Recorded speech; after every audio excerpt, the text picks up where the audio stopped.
Working Cows Podcast, episode 242. Welcome to the podcast that gives producers a platform to discuss and share paradigm-challenging practices. Practices that have increased the effectiveness of their operation and the joy that their families have received from this lifestyle.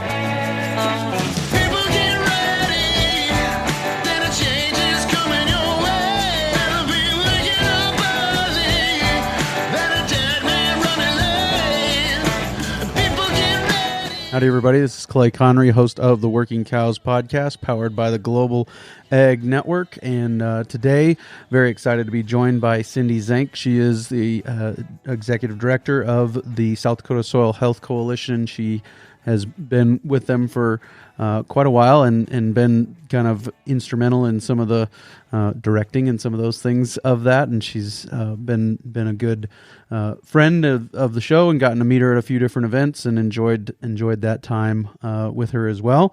So we're going to talk to her today about the South Dakota Soil Health Coalition Grazing Exchange. And this is kind of timed in sync with our upcoming event with South Dakota Farm Bureau and the South Dakota Soil Health Coalition are partnering together to have an event at the Mazzara Ranch near McLaughlin, South Dakota on June 7th from 10 a.m. to 2 p.m. There's going to be the rainfall simulator. There'll be tours of their crop ground and their livestock operation and their rotational grazing system and how they've integrated livestock onto their crop grounds and cover crops and some of the soil health things they're doing. So wanted to let you know about that. If you want to be a part of that, you can go ahead and register today at workingcows.net/242. There will be a link there for the event, and you can go there and get registered. Let us know you're coming. It's a free event. It includes lunch, and we're working on organizing some transportation to get people from one place to the next on the tour. But it includes lunch and everything else. And like I said, 10 to 2. It's also voting day, but you'll have an opportunity to vote before or after on your way there, on your way home. We'll have you in and out and plenty of time to participate in that as well. So June 7th, put that on your calendar and go over to workingcows.net/242 and get registered there. So other than that, I think that's all I have to say as far as introductions are concerned. But for now, Cindy, thanks for joining me today on the Working Cows Podcast. Well, thank you very much, Clay, for having me on. I'm excited to be here and for the tour. I think it's going to be an excellent opportunity. Yeah, it's always exciting to get some agricultural organizations to partner together on things like that. So very much looking forward to that. Absolutely. Yeah, the tour it's an excellent area, and to see what she's done with that ground, as well as where they have come from and how they're continually wanting to improve. Sure. It'll be a good opportunity for people to ask questions. Right. Yep. And I had an opportunity to talk on a local farm radio station this morning and share a little bit about the tour and stuff like that. And, I kind of said, we're coming out of this drought, hopefully. And this is kind of some lessons that we learned there, is every drop of water matters. And if you can hold on to more of the rain you get, then you're going to be in better shape, at least for a longer period of time. Maybe not all the way through it, but the more rain you hold on to, the longer it lasts. And so I think that's one of the main lessons in soil health is that we're managing water, we're holding on to every drop of water we can, and giving those plants an opportunity to use more of the water that does fall on our places, rather than having runoff and those issues. Right, absolutely. Yeah, that's one aspect we don't get to control. So we want to be able to be in where we are able to utilize it and save it, putting it in our savings account or having it ready for when we do need it. So sure. We want to keep that rainfall in our profiles. Yeah. Yep. And I got the title right. Is that right? Executive Director, South Dakota Soil Health Coalition? Close to that? Close to that. You bet. Yep. Yeah. In that role anyways. Exactly. Yeah. Yeah. Yep. So I'm their coordinator, okay. Executive director, but coordinator. I have 9 board of directors that I work with on a day-to-day basis. And they are as diversified as South Dakota is. So they're spread across the state, and they have operations that could fit anyone's, whether you're from the far western side of the state to the far eastern side of the state. We have cattle operators that are very intrigued and want others to help others with their operation. So that's a key point of the Soil Health Coalition, is helping them, helping others improve their soil health. So they work on that very diligently every day. Yeah, I've gotten to know some of those directors personally, and some of the other staff members from the Soil Health Coalition personally. Dave Olula, I think, is with you guys in a part-time role, and just been a real great group of people. Could you tell me a little bit about the history of the Soil Health Coalition? When did it get started? What was kind of the motivation for that, and some of those things? Right. Yeah. So the coalition started actually in 2015. We had a couple of organizational meetings. There's some groups that got together, and it was being talked about soil health by so many different groups. And they kind of came together and said, we need one group that's specifically talking about soil health and being the resource for other groups, kind of like what we're doing with South Dakota Farm Bureau is, partnering together and hosting this upcoming workshop. So that was the driver for the workshop, and making sure that it is being able to express that information out in a very positive manner, and hoping we can. So we'll get back to the history a little bit. The coalition was created in 2015, and the original 7 board members came together. They created the mission, created the vision, and then we have our bylaws, and we kept working toward making our operation as effectively as other individuals have on their home operations. We look at on a day-to-day basis for the coalition is being the resource for you to have. What do you do on your operation? Bring that back to the coalition too. So the coalition hosts 2 main events. We work toward a soil health school and a soil health conference, work pretty hard on that, and then work as with the membership as we go about seeing what the needs are. Like this year, you talked a little bit about that drought. So we provide those resources for individuals as well as what is the necessary need at the time. We've seen some blowing soil. We want to keep that soil in place. As well as in 2019, we're probably one of the wettest we've ever been in South Dakota. So we worked on helping implement practices to utilize that soil and that moisture when we need it as well. So the coalition has been a ongoing process in making sure that we can keep what producers need at the right time. So they are always growing and looking for tools as we are learning more about soil health. And one of them was the grazing exchange. So we brought that into effect with that. A couple of follow-up questions on the history. Is South Dakota unique as far as the Soil Health Coalition is concerned? Because I see the Nebraska Grazing Lands Coalition. I see the North Dakota Grazing Lands Coalition, of course, the South Dakota Grassland Coalition. Is South Dakota unique with the Soil Health Coalition, or has that been have there been other states that have implemented that as well? Right. So the Soil Health Coalition was the first coalition that was created in South Dakota. But since then, we have assisted other states in creating some now too. So Minnesota has a Soil Health Coalition that they started in, I believe it was 2019, that they became in effect when we had met with them a couple of times. I just recently met with North Carolina. Kansas started a Soil Health Coalition. Montana is looking at it, hasn't started one at this time. But so there has been other coalitions that have kind of followed the model of South Dakota. Jeff Zimprich, when he originally had that conversation with some of the different directors and some of the different organizations, the Grassland Coalition and Cattlemen's Farm Bureau was at the table and together to have that one-on-one conversation. How do we form together to make this one thing happen?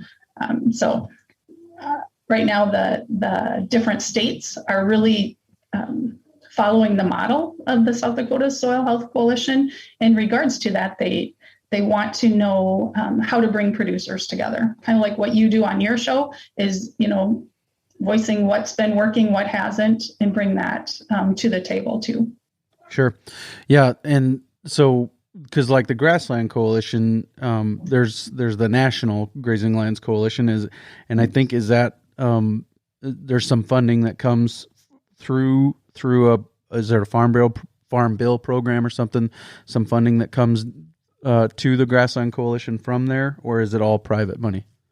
Yeah, so the Soil Health Coalition doesn't have, we have to apply for different grants. We do have members. We are a 501c3, so we're able to receive donations, and any of that, then the directors are able then to see where that needs to be designated and what focus from their membership, what they see as the biggest priority. Whether it's more educational workshops or whether it's more toward like audio programs. We do some different audio programs, just like what you have here, and trying to put those out in the information too. Sure. Gotcha. And you mentioned in the course of sharing the history also that you guys had started the Grazing Exchange. Can you tell me a little bit about the Grazing Exchange, how that got started and what the goals were? Yeah, so what we were seeing is producers were, I don't want to say struggling, but needing different, either a land base or people with land needing that livestock. Overall, soil health, you need to keep your grasslands healthy and your cropland healthy, and we aren't going to achieve that unless we work together. So we want to bring people with the right land to have that livestock out on there. That livestock integration on cropland, it really sets it apart at just the right time when the grasslands are not having as much of a nutritional benefit for that livestock as well. So we want to get them out on that landscape and be able to unite people, because not everyone knows someone that they can call. There might not be any that are within the next section that you have, or, and just not have that ability, where the Grazing Exchange can connect you pretty quick and effectively. And that's why we ventured out, I guess, and trying to provide a tool. It's more of just a matchmaking service that we have there for both people with livestock and with the land. It's like farmersonly.com, but for cows in search of winter grazing. Yeah. Yeah. So it is. That's exactly what and my husband had said. He's like, you're kind of a matchmaker for them, aren't you? And he's like, yeah, that's exactly what I want to do. Is you aren't going to help the economics of a producer more than to help them keep their assets. And especially right now, like in these drought times, is if we can have them hang on to, if they know they'll have some cropland to graze for aftermath grazing, and they have X number of days, as they look at their grasses, I have so many AOMs here, I can keep this. I maybe could feed a few bales until that corn is gone, but then I have a plan. And, if we can help unite agriculture enough to connect with each other, South Dakotans are very giving, and I think that's just as an opportunity to show how much we can do for each other. Yeah, it's very timely or an important time too, because I think that as a grass guy, a lot of times we can do well to manage our grass so that it's there for the winter or for the summer, and right. But then sometimes we get back to it. Either it's out of nutritional content, because like a lot of my place, because it's been hayed for so many years before I got there, is dominated by crested wheatgrass. Well, crested wheatgrass is like barely better than a snowbank by the time January rolls around.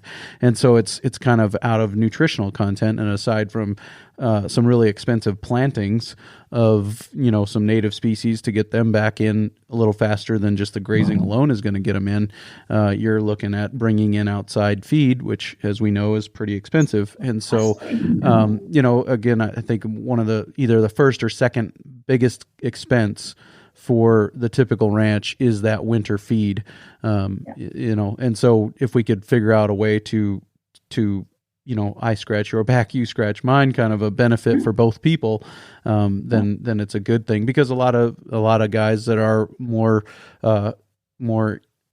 towards the crop side of things don't have the livestock around to integrate themselves. And so if we can bring some of those from out west and save that feed bill and do good things for the soil, it's like you said, it's a match made in heaven, I would say. Right. Yep, it's a win-win, because, just like we are seeing now, fertilizer costs are expensive.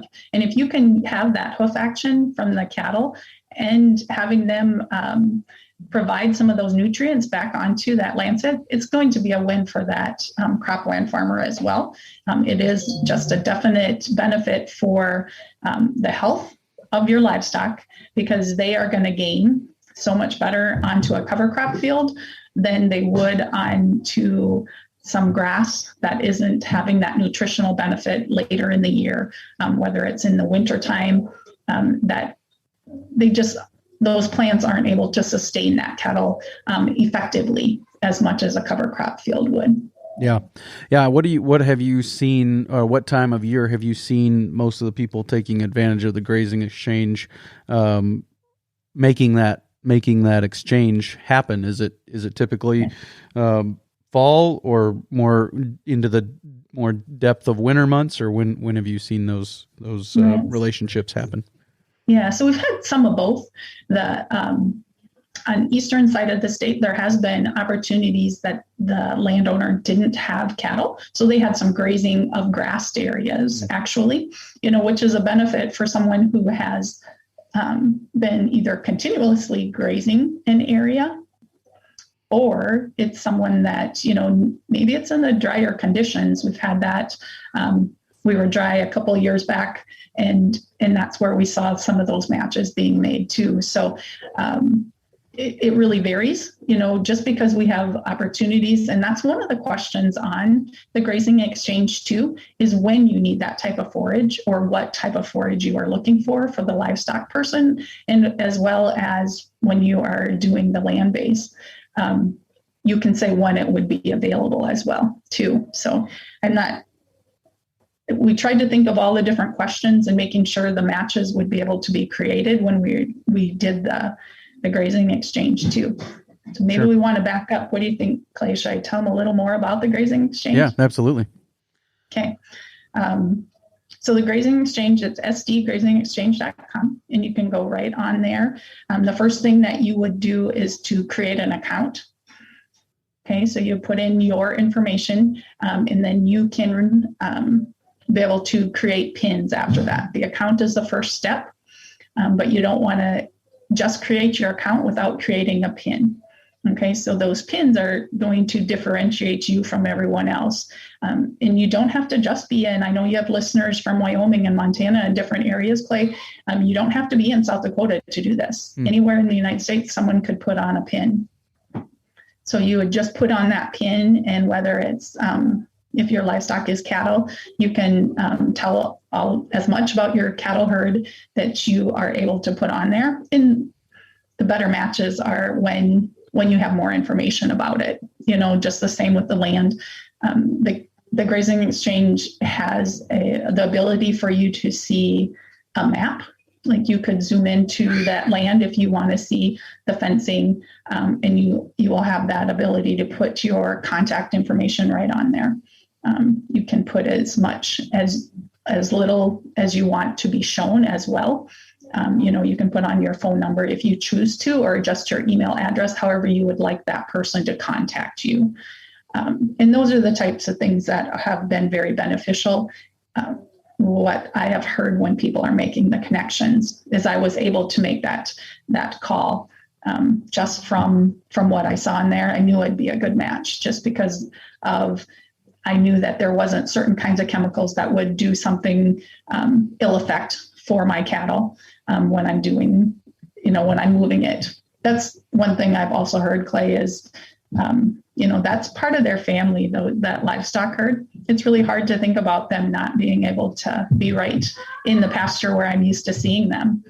So these connections are very, very personable, and you get that opportunity to find that right connection that your herd will be taken care of. Or you have someone, maybe it's near a cousin that you have in another county, and that cousin can be able to let you know too. So it gives you the opportunity to be flexible, but yet to have the opportunity to keep your asset right within your operation too. Yep. I think that's a great opportunity. I think that the South Dakota is kind of unique. I mean, North Dakota and Nebraska are similar with just how different the two sides of the state are, as far as one, like Western South Dakota is dominated by grass, and Eastern South Dakota has a more crop ground, but a lot of grass and honestly, quite a few cattle in it as well, but just finding ways to facilitate that relationship.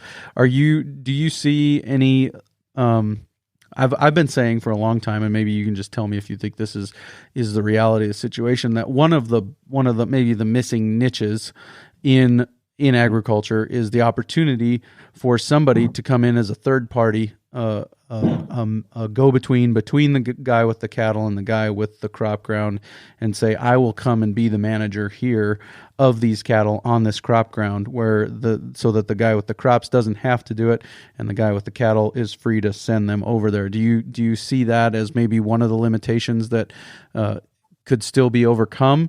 Is that need of the manager as a middleman between the crops and the cattle?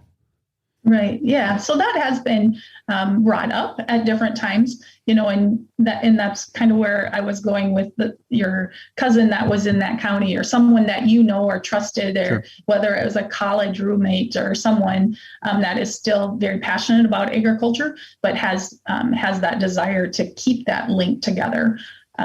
We definitely see the missing link on some operations is having those nutrients brought back to those cropland acres. And also on our West River, those grasslands need to be able to have that timely rotation and timely rest periods. We need it to be able to have that in order for those root systems to stay healthy and stay down there, so we can get those rains in the profile when they come. So I do think that is a connecting point, and that isn't something that the coalition has the ability or is doing at this time, is connecting or being that connecting voice. We'd rather have that platform, but we have seen where there is another person that has helped with that as Sure. well. I know there is someone in Minnesota that was using the site, and they actually hired someone, that was that person that actually went and checked on their cattle. So Yep. They're having kind of a farm manager type person as that third person to make the whole thing work. Right. Yeah. And I wasn't saying that necessarily the coalition Yeah. needs to provide that. I just think that it's an opportunity that exists Absolutely. in American agriculture, that if somebody wants to say, here's the services I provide, I integrate other people's livestock onto other people's crop ground, and I facilitate that relationship between the two of them. And I think that the grazing exchange would be a place where that could happen. A guy could say, I've developed this relationship with the crop ground. If you're looking for a manager, and we can get them there. And I think that well-managed cattle on crop ground overcome some of the issues that people have brought up about compaction and those things that they're worried about as far as putting cattle out on crop ground. And so that management piece becomes a pretty important piece. Right. So that's part of it, is the misconceptions.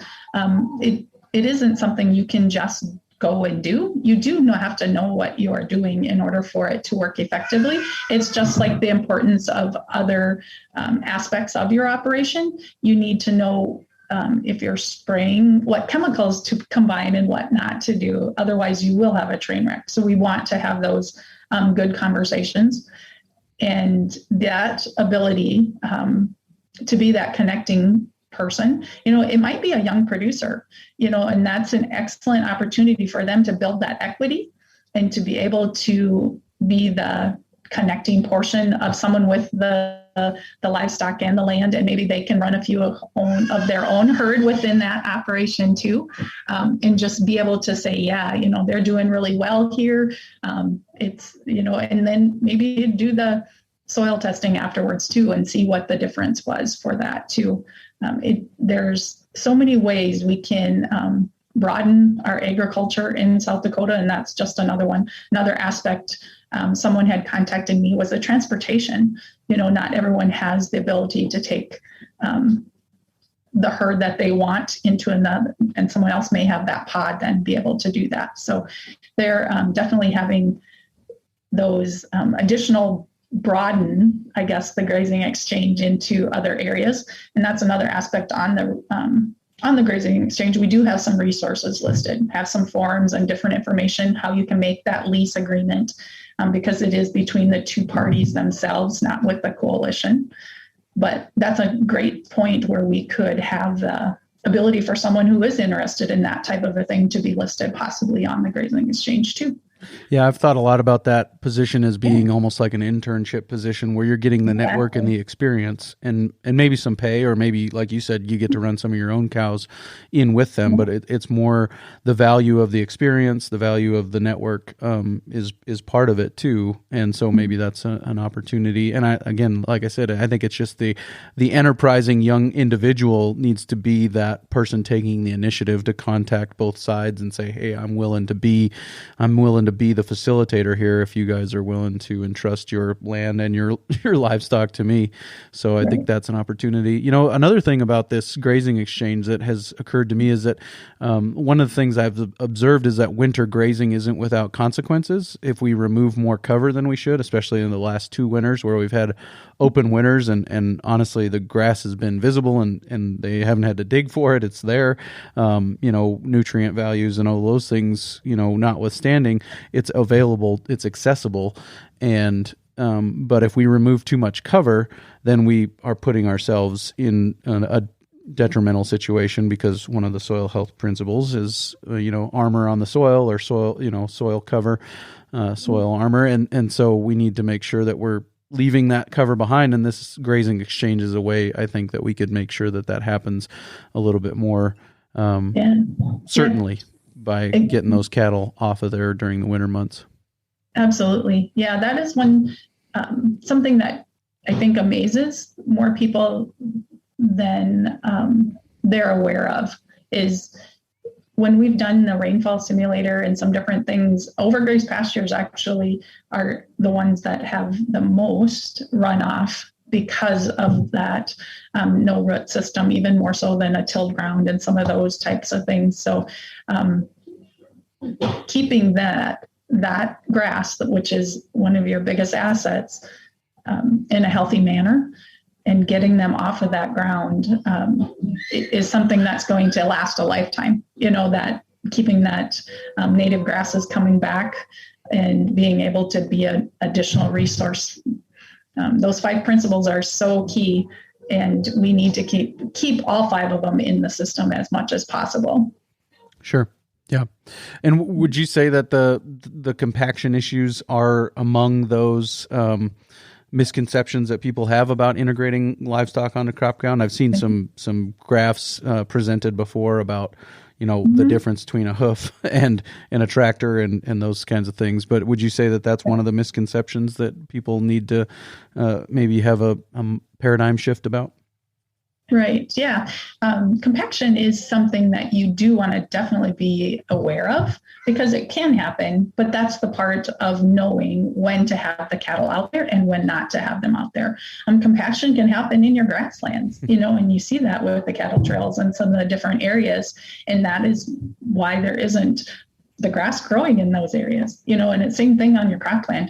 We don't want to put them out there when the most apt, and you don't want to do it with a tractor as well. You don't go out into the field at those times, and the cattle can do damage, but the advantages far outweigh that. And as long as you are managing it, you wouldn't have that issue of the compaction. So you want to make sure that that hoof action is out there at the right times, so it isn't detrimental to you, the cropland, and it's a benefit to your grassland. Have there been any surprises or things that have excited you about the grazing exchange or things like that?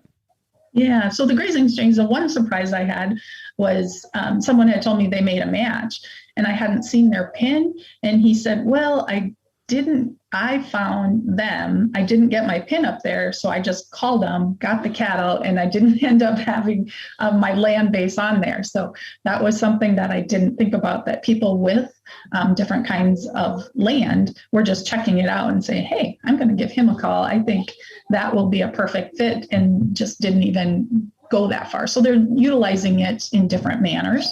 And that's been really fun to see how those connections can be made. Sure. Yep. Yeah. What about success stories, or any other success stories about, as far as the grazing exchange is concerned, or things like that? Yeah, this another success that, the directors had full intention to being, this would be a South Dakota site. We didn't have the far-reaching mindset right away until it was released. And then we had other states calling us. And so now the grazing exchange isn't just anywhere in the United States someone can put on a pin, and it will show up on our site. But there's other organizations that saw the value in a grazing exchange. And that has been the surprising part. So right now, if you go on the grazing exchange, you will see pins in California. And it's really full to see all of those pins. But they created their own site in California. So UC Davis actually called us. And what they did is they have their own URL, but all of their pins will show up on our site, and our pins will show up on their site.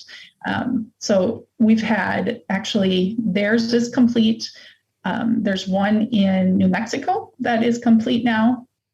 And then Manitoba Grazing Exchange, Manitoba has one. And there's a couple other states that are doing. So that part has been kind of a surprise. I knew agriculture doesn't have state boundaries, and that's why I wanted it to be able to go across the boundaries. But we also wanted it to be able to be, that's why the back end and being able to see everybody else's pins. There was a big drought in Oklahoma. They could take their cattle up to the sandhills in Nebraska and graze. And then they could come up into South Dakota and be able to graze some cover crops in eastern South Dakota, as an example, and just have those pins and being able to keep that asset right in the farmers. That's really good stuff. I really appreciate that a lot, because I think that South Dakota is a very blessed state as far as the quote unquote experts. Some of them wouldn't prefer that term, but in my mind, they are experts, and just the number of really great minds we have here in South Dakota. And then Dave Ola actually talked about this way back on episode 3, I think, of the Working Cows podcast, about the active coalitions that we have here, and innovative coalitions that we have here. The South Dakota Grassland Coalition and South Dakota Soil Health Coalition have been cutting edge coalitions for a long time. And the Soil Health Coalition, like I said, it was kind of a spinoff, as I understand it, kind of a spinoff from the Grassland Coalition. And to see the innovation that they've brought to that space with the grazing exchange and just the coalition itself, the existence of something like that, kind of like you said, getting things started in Kansas and Minnesota and Montana maybe coming online. That's just really neat. And I mean, kudos to you guys for all of that. And I've been to your winter conference. It was very good. I'd love to go to the Soil Health School someday. Just been real good. And along that line, you guys also do some events, and we, South Dakota Farm Bureau, are partnering with you to do an event at the Mazzara Ranch near McLaughlin, South Dakota on June 7th. I talked about it a little bit in the intro, but could you tell me a little bit about what excites you and some of your perspective on that event? Yeah. So Candace's operation, her father, she farmed. Her father started out farming. He went no-till in the 90s, and now Candace actually attended our soil health school in 2017 and started off integrating her livestock onto the cropland. So that has been really exciting for her dad to see, but also for others to see the impact that not only has on their cropland, but also on the grassland.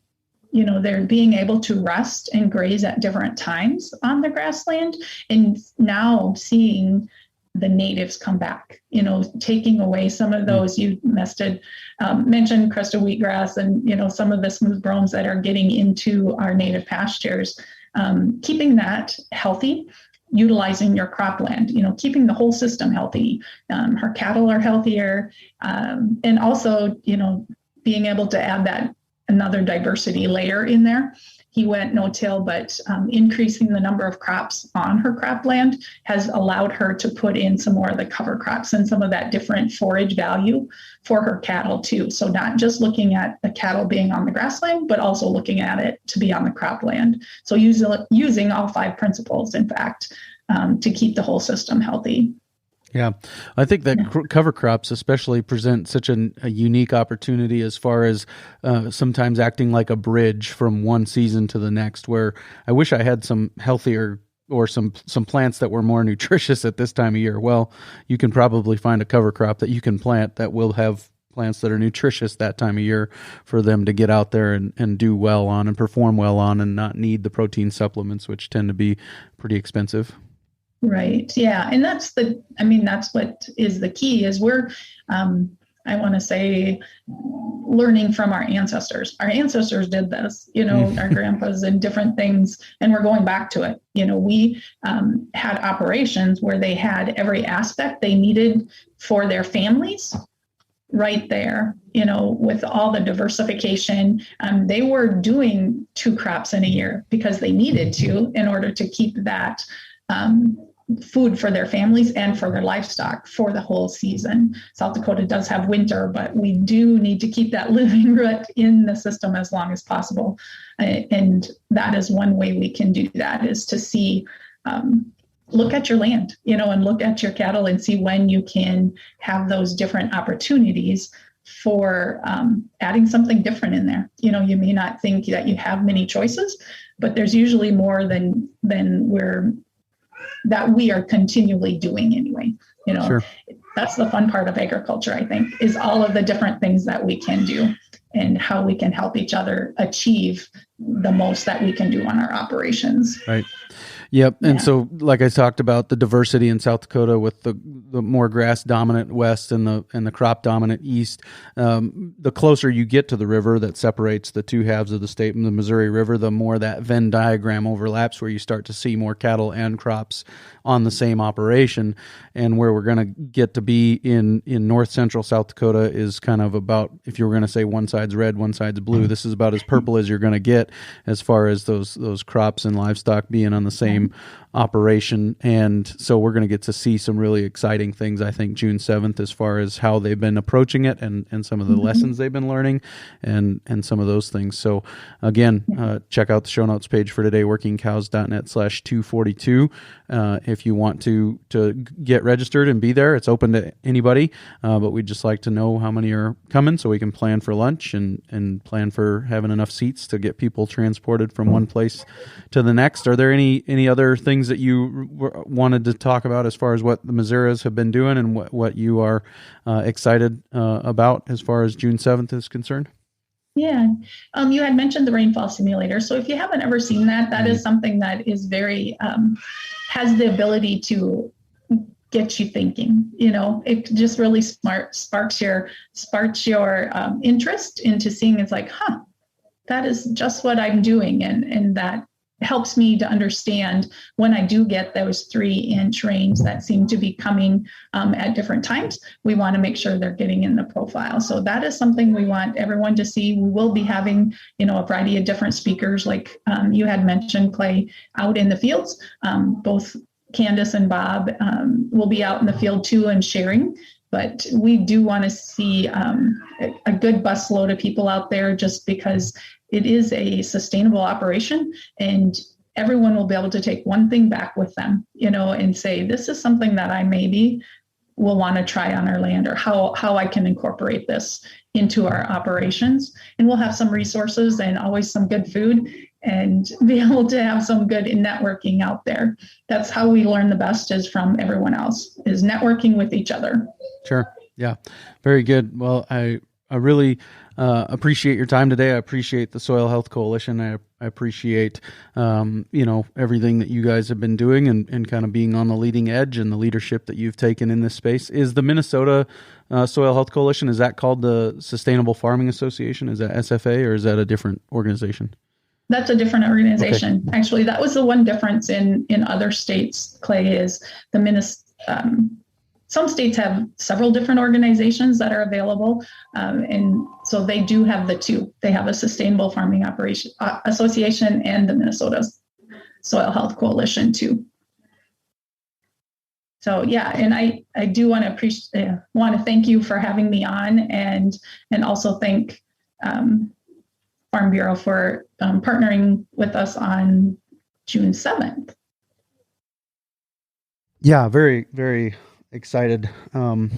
Just one of the things that I've liked to see, like you said, is the partnership between the organizations, and I'm excited to continue to as I have the ability with being a director of South Dakota Farm Bureau, as I have that ability to just kind of continue to see those organizations continuing to be a resource for each other and an influence on each other, and just seeing South Dakota agriculture as a whole become more and more healthy. So.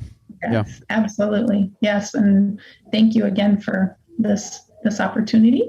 And I think, I think have a great rest of the year. Yeah, no, I think we're good to go today as far as links. This sdgrazingexchange.com, is that right? Mm-hmm. And we'll have a link to the Soil Health Coalition website up there again, and a link to register for the tour. So workingcows.net/242. You can check that out, and we will have links up there that will be relevant. So thanks for your time today, Cindy. Yeah, sorry about all the noise and around and in and out. It's been kind of crazy here. No, I was short notice. As a matter of fact, just as far as the outro goes today, as I wrap this episode up, I had said I was going to release my episode with Amanda Radke today on the outro of last week's episode, but that's actually scheduled for next week. So I was like, well, I've got a spot. I've got other episodes I could release, but this would be timely to get the word out about that June 7th event. And so Amanda and I talk about next week. On next week's episode, we're talking about her book, the Soil Quilt, and among others, but yeah, her book, The Soil Quilt, and you guys lost class. She has a number of them. They're great. Yeah, right. Yep. Very good. And that was a partnership with the Soil Health Coalition, right? The Soil Quilt. Been reached out to her, and she graduated with my daughters, and it was just a really perfect fit. So I was excited when she said yes, and we have that good book. So So we'll be talking to her next week on the Working Cows podcast about that book. But for now, that's what we're doing. So again, I appreciate your time today, Cindy, and we'll see you June 7th, if not before.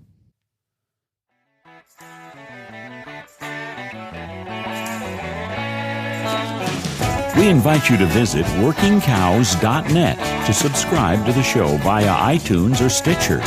You'll also find detailed show notes pages, resources from our guests, and the industry leaders who have influenced them. For more ideas on putting your cows to work for you in a more profitable way, tune in next week.